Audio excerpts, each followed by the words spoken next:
Hello, everyone, and once again to the Salesforce Sphere. So at Salesforce Sphere, we have like one dedicated YouTube channel to helping you to master the world of Salesforce.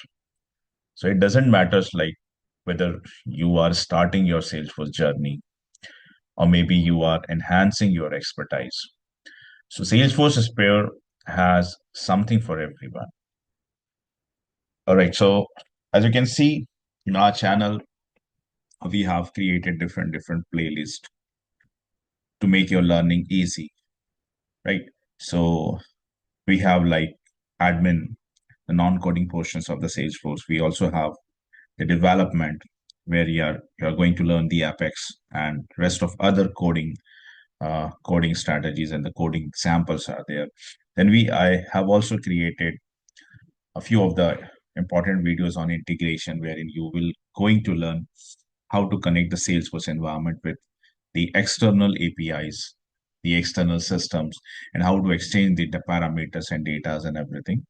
With the deployment videos, you will going to learn how we are going to perform the migrations of the things what we have created on our local environment, and how to migrate it to the other further environments. What does it means by the sandboxes, and how things have been migrated from one sandbox to other sandbox, what are the different forms of sandbox and everything, so that everything has been explained inside in the deployment portion. Now, recently I have started creating videos on the LWC portion, Lightning Web Component, which I feel is one of a very important need as per the business requirement, as per the requirements which are goes in these days. Lightning Web Component, the LWC, is very essential. It is very essential for you in almost every interview. People are asking like whether you have a knowledge, whether you have an understanding with the LWC and all. So I have started creating this series, and it's projected like I would be creating another 20 or 25 videos. Let's see how much it is required. There is my channel. I just have migrated to another video to the home of YouTube. Anyways, so I just have started with LWC, and I'm planning to create almost 20 to 25 videos so that you're going to have a better understanding from beginning to some of the very important concepts of LWC. So in my last video, I have started the concept of some of the commonly used looping techniques inside in the LWC, or rather in the JavaScript. So in continuation to that discussion, like in my last video, I have explained that JavaScript also support a lot many different forms of loops. Like it does have something called as your for loop. It does have while loop, do while loop, and all. Uh, but the loop which is more popular in the developers community is for loop. So conventional for loop was the topic that I have taken. I have elaborated it within 20-25 minutes with the last video. I'm trying to keep it short so that you don't have to stuck for a long time to watch this videos and all. So I'm just trying to wind up every video within 30 minutes. But that again depends on the topic. If topic requires some little more explanation, then I'll have to stretch it out a little bit more. Anyways, so uh, let's talk about the for loop, and we have three different forms of that. Conventional for loop, which I have explained in my last video. Today's target is to go and cover for off and for in. These are the another two forms. There's one more form for each that probably I'm going to give maybe like an assignment for you to explore it.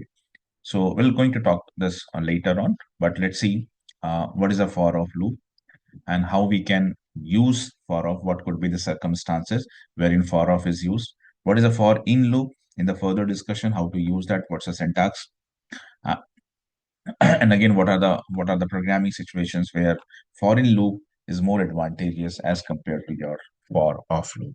So let's start with the discussion and let's try to keep it short.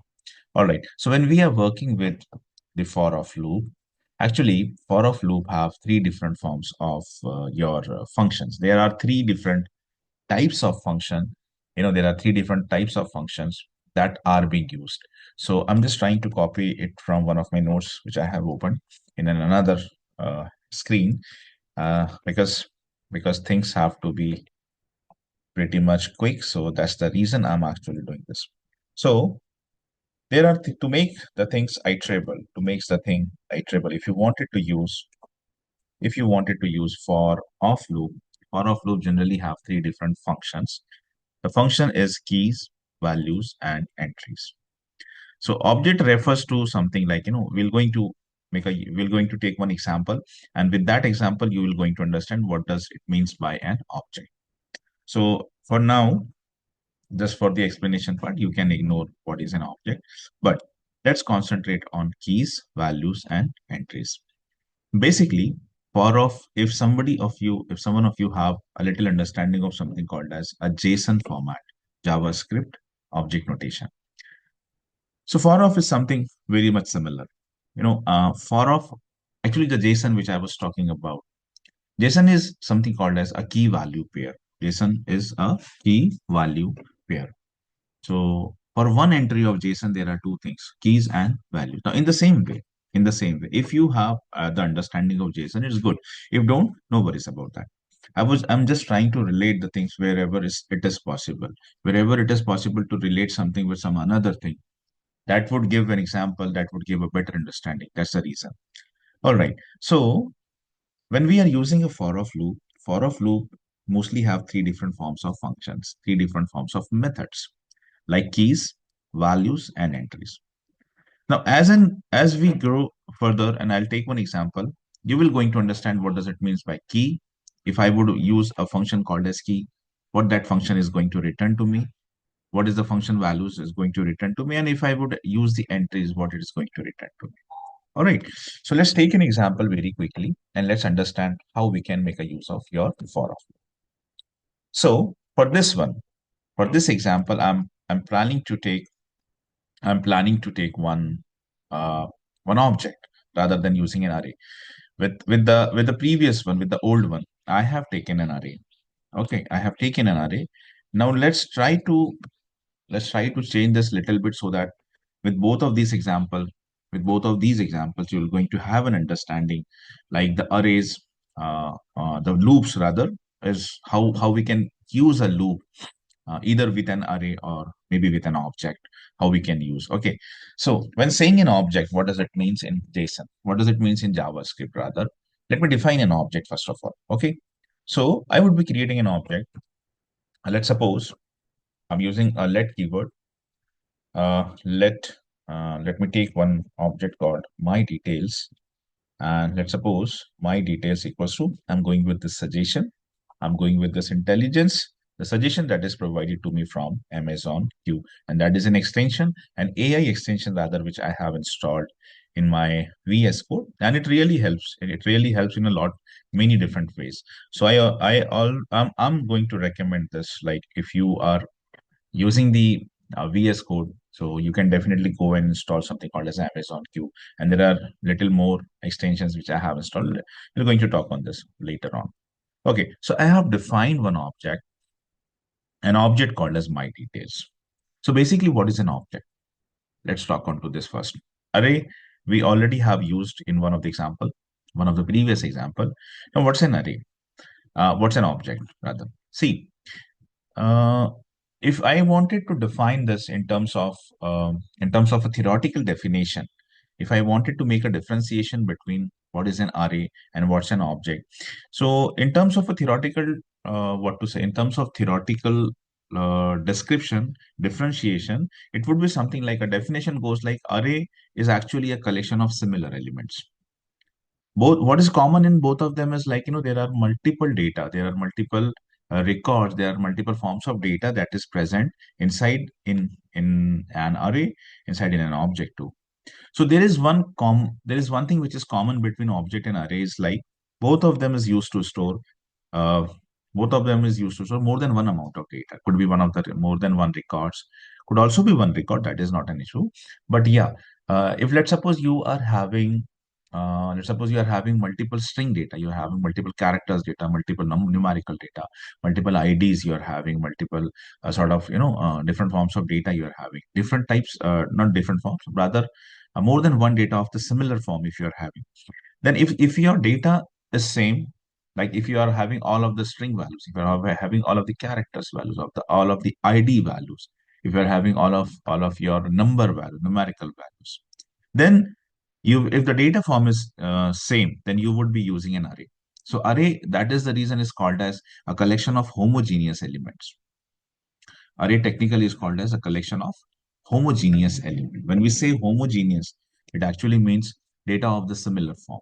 Data of the similar form. That means every entry inside an array would be of the similar form. If one of them is a string, if one of them is character, if one of them is ID, if one of them is, let's suppose, any form of data, all of them would be of the same form. All of them would be of the same form. That is what is an array. So whenever we wanted to combine similar data, when we wanted to combine all homogeneous values, then we can take a use of array. On the other hand, object is something which could be a collection of similar element like your array, could also be the collection of dissimilar element, heterogeneous values. Array is homogeneous, so the object is something called as the heterogeneous. It's not necessary to have the heterogeneous, it's not necessary to have the dissimilar value. It could also have similar values. All right. But then object is something which actually provides a more flexible sort of collection wherein you can combine and put it together the different forms of values. So in that perspective, if you would see this if you would see this object where the name is my details, as a human, it's a given name. You can give any user defined name, rather you can give any name based on what the purpose of that object it is. So I have like name, which is a string value. I have something called as age, a parameter, which is like a numerical value, and then place, which is again a string value, character value. So that is what I wanted you to see and understand, that object could have similar values, could also have dissimilar values, could have the homogeneous values, could also have heterogeneous values. All right. So that is what is an object is about. Now let's come to the discussion portion. So I have defined an object with all these things inside in it. It's a combination of these, like, name, age, place. These are the attributes. Technically, what is it is? They are the attributes inside the object. Like name is an attribute. Kasim, although, is a value. Age is again an attribute of this object. 30 is what? I'm not 30, I'm 40, 42 rather, but then let's take it 40. And then place is again an attribute which having the value. So it's a kind like, attribute value, attribute value. And this all bunch, the bunch of all these attributes and value combinedly is called as an object. And the name of object in this case is what? My details. All right. Now I wanted to iterate this out. I wanted to iterate this out. Now there could be two or three possibilities. There could be two or three possibilities. If I'm more interested just to get the name, the attributes, only the attributes. If I wanted to find out all of the attributes, or rather a particular attribute, then I am going to make a use of function called as keys. All right, so keys particularly refer to what? Particularly show to what? Particularly shows the attribute name. And value would obviously give me the value. Like value is Kasim, 40, Bangalore. These all are the values. Name, age, places, they are the attributes. Attributes, the other name for the attributes could also be the keys. And when I say the entries, that actually means the complete entry. Like what is the name of key? What is the name of attribute? Name. What is the value? Kasim. What is the name of an attribute? What is the name of key? Age. What is the value? 40. 40 is the value, right? Let's take let's take this function into consideration and let's see how they are going to print this out. All right. So I would be, let me first of all print how I can print the keys. All right. How I can print the keys. I'm not going with this suggestion, rather I'm going to build it by my own. So I'm putting one console statement over here, console.log, and So that I was having this morning.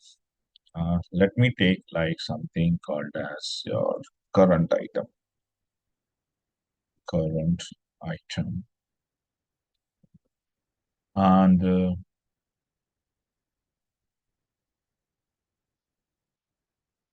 but prior to this, I should take a for loop. One second.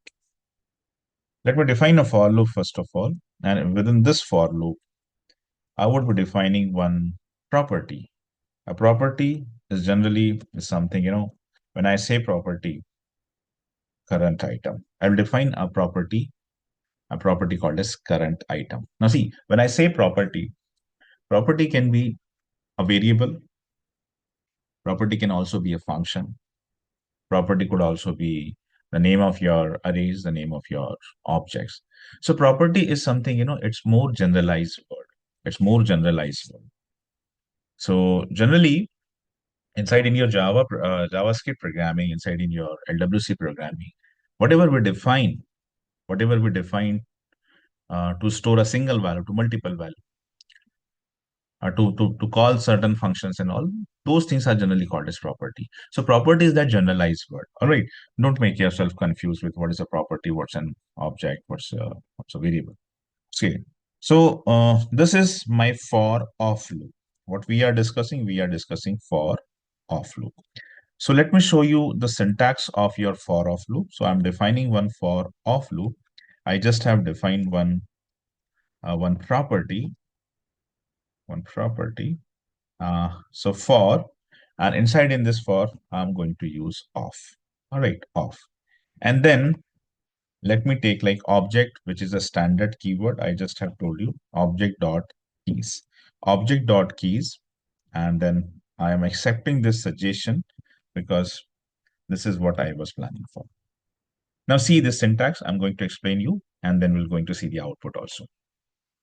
So when I wanted to print the keys, we have three different functions, object.keys, object.values, and object.entries. One by one, I am taking them on. So I wanted to print the keys. So for what I did is like, first of all, I have defined a for off loop, for off. The first portion of for off loop is always going to be a property, which is a user-defined property. That user-defined property you can define with the let. You can also use constant.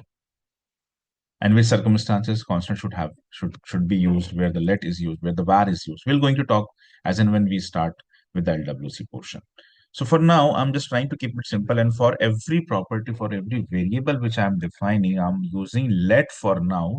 Later on, as we grow and become mature in this program, I'm also going to use other things like constant and variable. That's a discussion, that's a future discussion portion. All right, so I have defined one property, and for this property, what is going to be happen, like, this is my iterable portion. This is my iterable portion. And when I say iterable portion, it actually means for this array, for this array, it is going to iterate, it is going to iterate, means it is going to traverse for everything, it's going to visit for every node of that. And what it is going to pick, it is going to pick from this object, it is going to pick the keys. It is going to pick the keys, the individual keys, every one key. Like we have three of them, name, age, and place, right? And then every key is going to be get stored inside a property, inside a variable, for the simplicity, a variable called current item. So this is that iterable portion, which is, and it would be iterated from the first element till the last element automatically. You specifically don't require to mention the what to say for this would be the upper boundaries, the end boundaries, the index boundaries rather. So in a conventional for loop, we have to take care, we have to iterate it from first to last. We have to iterate it. We have to give the length also, right? We have to give the length for the index element, the index length, the number of elements inside, the array length rather. But there is a benefit. There is a benefit with for of loop. You don't have to mention particular what is the length, how many entries are there, how many records are there. So when in a programming situation, when it is not known to you that what is the size of an object, what's the size of an array, but you wanted to traverse the element, you wanted to traverse every particular entry of that particular array or maybe the object, then definitely you can make a use of for of. So for of is for those dynamic circumstances. Listen this carefully. For of loop is for those dynamic circumstances wherein we don't have to see, we don't have to worry about what are the length, what is the length of this array or an object. All right. So what is going to be happen? This for of loop will going to iterate every entry of my details. And for every entry, what it is going to pick up? It's going to pick up the key. Why key? Because you have used the object dot keys. That is the first way. And we are printing that my details dot keys. Let me show you the output. I just have saved this program. I'm going live server. What is a live server? I have explained this so many times in my previous video. To run the JavaScript output, to see the JavaScript output, we have installed one extension called as Go Live, right? So that everything has been explained in the previous video. I guess with the first video of this series, I have explained whatever extension is required for the VS Code and everything. Now I'm going live and I'm going to see the output of this. I'm going to see the output. So this is the HTML output, and let me uh, Control Shift I, which would eventually give me console, uh, inspect. Otherwise, you can click and open this inspect window like this also. Console is what I am, and this is 404. Okay, so sometimes this happens. It happens mostly with the cache portion. So what I'm going to do, let me close this server, and I would be, I would go and make this live once again. And let's see what happens this time. Let me clear out the cache. Control Shift R.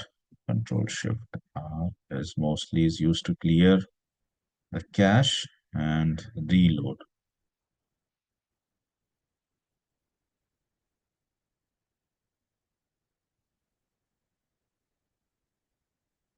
Just a moment. Let me try debugging this out, why this is happening.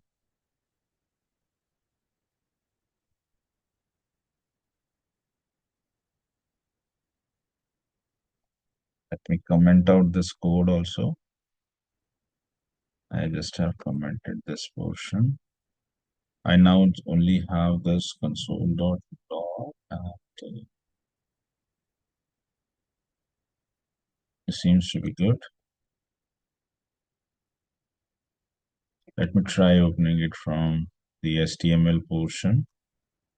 In the HTML also, when you go to the HTML, you have this option called Open with Live Server. Let's see whether this would work. Otherwise, I'll have to close my browsers and bring it. Yeah, that is what. So this is a random issue. This is a random issue. And in most of the cases, like in the previous video you will watch, you'll also see the same difficulty what I was fetching. So this is a random issue. Don't have to worry more about this. Try refreshing your cache, try closing your browser. There's no need to close the VS Code. You just close the browser, let the browser open once again, because once you open that browser, it would come up with a fresh amount of cache memory. And later on, yeah, this happens. So this is a random issue. If this would happen with you, don't have to worry about it. All right. So now see, the output is like, it has printed all of the key name, all of the attribute names. So we have defined the attributes, we have defined the keys like name, age, and place. So when we have used this object dot keys, so it has given us the name of all of the keys, the name of all of the attributes. So it is name, age, and place. All right, I hope this makes sense to everyone. This is pretty simple thing. Now let me go ahead and print the values. So I would be this time I'm going to make a use of values. So if I wanted to print the values, let's see how we can do. Again, I would be defining a for of loop.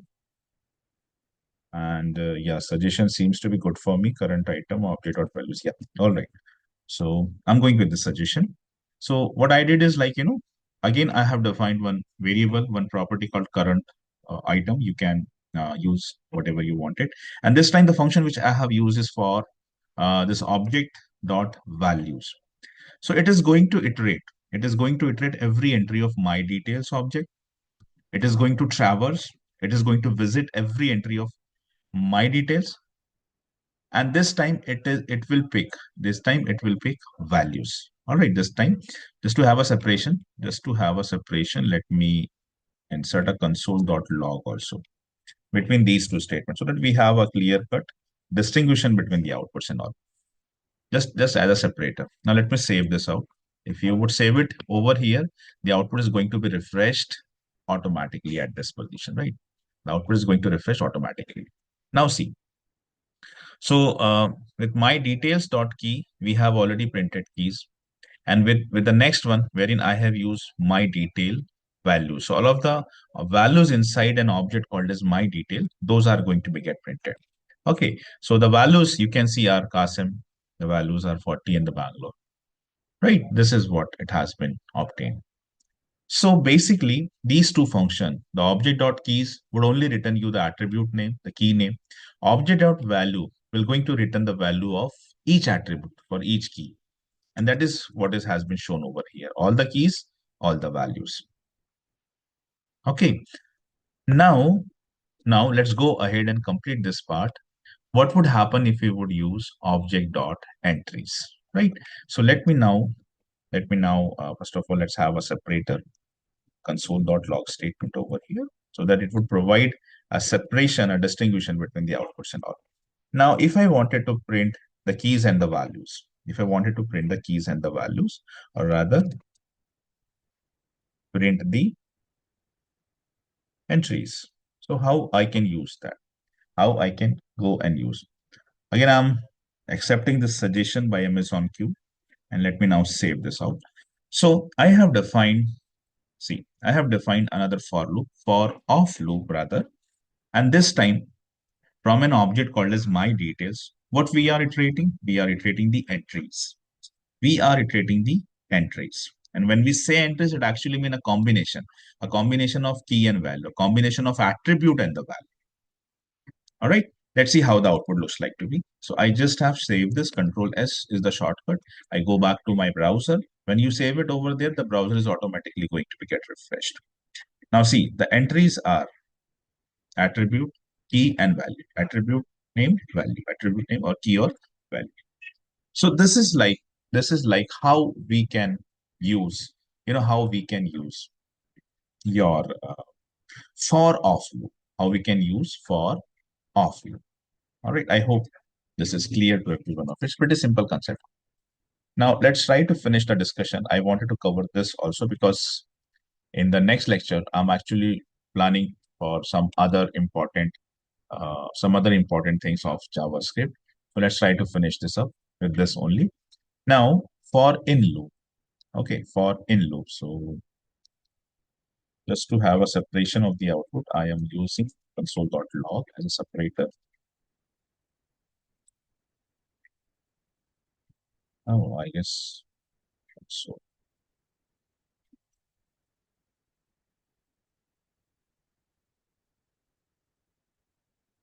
Yeah, let's see how actually for in loop looks like and what are the advantages with the for in loop. So let me make use of the same my detail object or the current item console.my details dot keys. No, I will not go with this suggestion. I'll try to build up something else. So for, let me define a property, any property. Let's say property. Let property in my details. So because we are using for in loop, this is going to be in. In previous example, it was for off. Okay, for this one, it was going to be in. So let property in this one, my detail, which is the name of the object. And let me try to make it little simple first. And then I'm going to show you one more thing. So my details plus my details and then property. So I am collecting everything inside in property and I'm just printing it out. All right. Let's see how the output looks like to be. I have saved the code. and my details, the properties. Let's see. Okay, so as you can see now, it has when you just have printed uh, the property, when you just have iterated it, and you stored inside in a variable, and then when you are printing that variable, when you are printing that property, what it is giving you name, age, and place. Now, what is name and age and place? They are basically your keys. They are basically your keys. All right. So that is one form of the output. Let me show you one thing more. Let me show you one thing more. So, for example, if I would write down something like console.log, and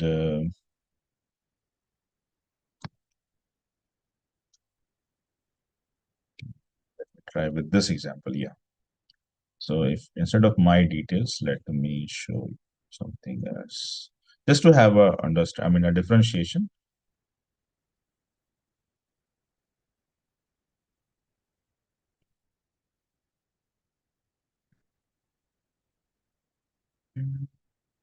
Not like this. Let me.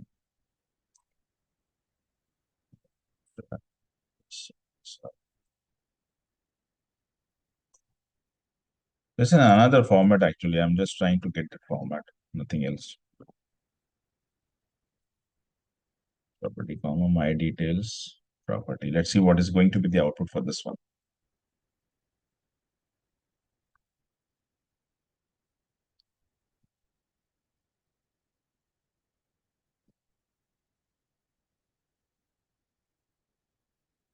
Went out this, it was creating a confusion at the output. So I just have commented that code. This portion I have commented. Let's see what is going to be obtained with this kind of statement. Once again, I've saved my code. Now see, this is the output, what I was talking about. Attribute along with value. That means key along with value. So this is what we have printed with your entries also, right? Where we have printed your entries also. The same kind of output you have obtained. Now here also you can see we have the key name and also the value. We have the attribute name and also the value, right? Key, value, key, value. So this is what happens when you make a use of this kind of statement, right? Now, what is the benefit? What are the pros and cons of your for in loop? Let's talk on to this. Because clearly both are the ways to make the your object as iterable. You can definitely use a conventional for loop. You can also use for off loop, or else you can also use your for in loop, right? So under which circumstances what to be get used? Conventional for loop is something like, I would rather suggest if you're working with the arrays, you are working with the numerical values. That time, like in that kind of a programming situation, you can go with the conventional for loop. But typically, when you are working with the objects, when you are dealing with the objects, you wanted to iterate the entries inside an object. You wanted to traverse the values inside an object. Then you can make a use of your for off or for in. Now, under which circumstances or what should be the key parameters based on which we can take a decision whether I am going to use for off, should I use for off, or should I use for in? Let's talk on to that. Let's talk on to that. All right. See, there is one uh, clear cut advantage. There is one clear cut benefit with for in. Or you might also have realized that when I was taking this example, probably, I can assume, I hope some of you might have some of you might have realized that when we are using a foreign loop, right? The benefit of using a foreign loop, particularly with the object, is that it does not requires the additional methods.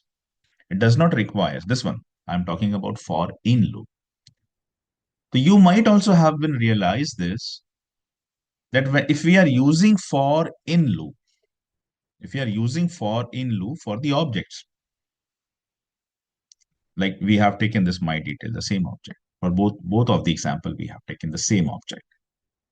So if we are using a foreign loop, that time we don't require, it does not require the additional methods, the methods like your object dot keys or values or entries to make it iterable. If you wanted to make the object iterable, if you wanted to iterate the object and get the values inside the object, you wanted to traverse the value, you wanted to scan the values inside an object. And if you are using for in loop, there is no need to have the additional methods like keys, the values, and entries. And you can definitely traverse every either keys also. With this example, I have shown you the keys and key value pair also.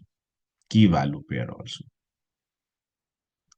So that is therefore, it is highly recommended for in loop. When it is recommended, when it becomes more advantageous, when you are working with the objects. When you are working with the objects, and you exceptionally don't want it to print either key or either value or the entry, then it is recommended, then it is more beneficial to use your for in loop. It what to say would be, it keeps the code simple, it keeps the code more optimized, because in my console statements I don't have to exceptionally include, or over here I don't have to not in the console, sorry, inside in the for loop I don't have to exceptionally insert the method. Like I have inserted it over here, I have inserted entries, object dot entries, object dot values, and object dot keys. So to make the code simple, to make the code more optimized, you can use for in. Whereas when you are particularly wanted to print the key, which is possible with this also, but if you would see the output, if you would see the output, you will definitely going to have a clear cut understanding between how the output is printed, how the output is printed. Like this portion is for off loop, and whereas this portion is for in loop. So how the outputs have been printed. Based on that, like, if you wanted to print the keys, you wanted to print just the values, or the key value with a comma separated in between, right? A comma, there is a comma over here. So it depends, like, it depends when you just wanted to print something like keys or the values.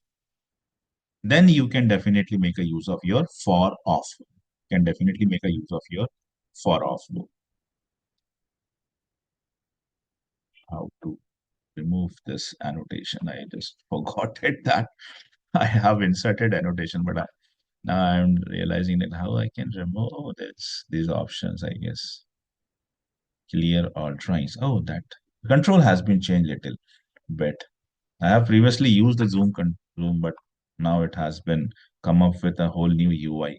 Sometimes even I also find it difficult to find exactly where the control is. Anyways, so what I was saying is like, it depends. Like if you wanted to print the keys or the values or the entries, then you can definitely go with your for off loop. But if it is not needed, you just wanted to traverse the object, and if you wanted to optimize the code, you wanted to keep it simple, you wanted to keep it short, then you can go with foreign. You can go with foreign. And in most of the programming circumstances, I tell you one thing from real time, I generally use foreign. I generally use foreign. Exceptionally, where it is required to print the keys and the values separately, then and then only I go with for off. Okay. Which is very exceptional, which happens sometimes, but in most of the times, whenever you define an object on an array or collection, you have to traverse the values, you have to scan the values. Then foreign serve more optimized way of writing code. Whereas, yes, of course, whereas in if there are in some exceptional situations wherein we wanted to separate the keys and the values and represent them, what to say, how to say this, and represent them separately, right? In that situation, we can definitely go and use for off. So that is what it is. So these are like, let's conclude the discussion. So this was like commonly used looping techniques inside in your JavaScript. And I'm keeping it short because see, JavaScript itself is very big. Okay.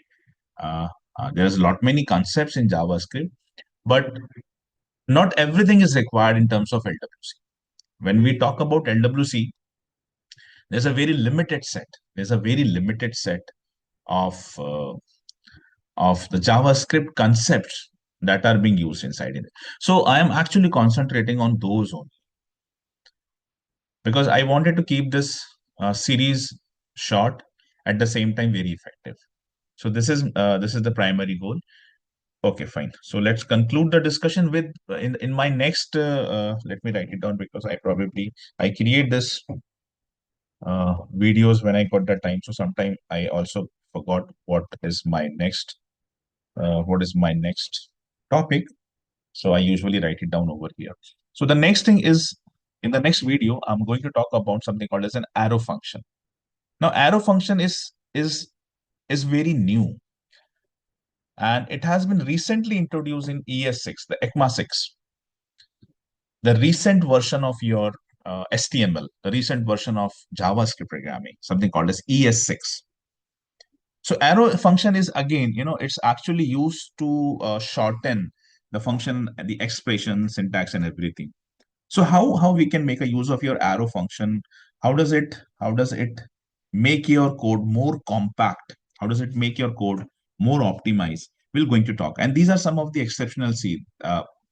This is what I was saying. Like, I am focusing only on something which is very new, or rather something which is mostly used inside in your LWC programming.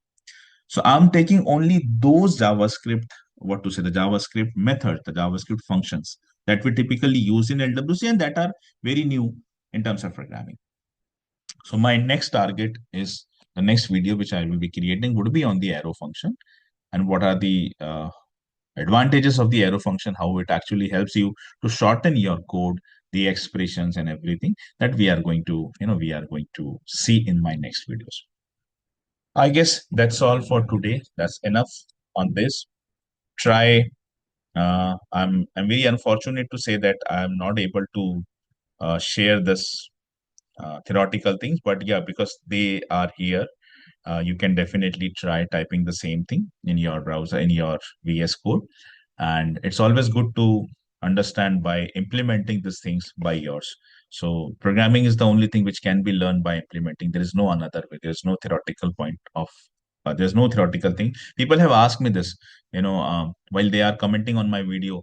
People are usually asking for this theoretical, what to say, notes and all. But very unfortunate to say that I don't maintain any notes. I take this in runtime and everything.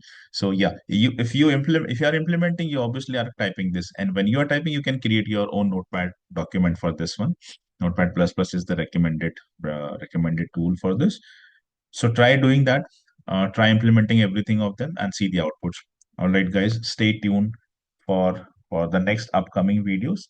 And if you really like this, the way which I'm taking, you can like me. It's all up to you. You can subscribe if you want it. Otherwise, it's not necessary. There's no intention to what to say, to get paid from YouTube. I'm not actually intended to. I'm just doing because this is my hobby. This is my hobby to teach, and I also wanted to enhance my knowledge. That is why I used to create this video. So if you feel it's good to subscribe, then subscribe. Otherwise, it's not matter. If you feel it's good to like, otherwise, one thing which I actually one thing which for which I am requesting is the comments. Why comments? Because I wanted to understand. I also wanted to understand, what do you feel about this? If you wanted me to improve on certain thing, if you wanted me to include some more thing, that's the reason to rectify this whole process. Your comments are very necessary, right? So if you wanted me to explain something more, or rather, if there is something which is lagging in this whole thing, so in that perspective, in keeping that in my mind, I request you to comment on this videos. All right, guys. Thank you for joining me, and we'll see the. Will I'll catch you later with this. I mean, in my next video. Thank you so much.